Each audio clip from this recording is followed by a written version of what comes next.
1400 assembly, कौमी assembly के ऐवान में पंजाब के गरीबों और नौजवानों, अगर तुम मुत्तहिद हो जाओ तो हम 14 पहुंचा सकते हैं, तुम 50 नहीं पहुंचा सकते।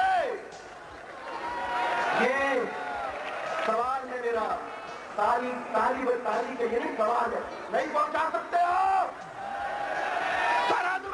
सरहद में तक नहीं पहुंचा सकते, बलोचिस्तान से गरीबों को नहीं पहुंचा सकते। सही जमहूरियत इस मुल्क में उसी वक्त होगी, सही जमहूरियत इस मुल्क में उसी वक्त होगी। कहते हैं जमहूरियत के माने ये अक्सरियत की हुक्मरानी, तो अक्सरियत 98% करीब होती है। तो जब कौमी असेंबली, सूबाई असेंबलियों के ऐवानों में ये 98% अक्सरियत मौजूद होगी, उसी वक्त इस मुल्क में सही जमहूरियत होगी, सही जमहूरियत होगी। दुरुस्त या गलत?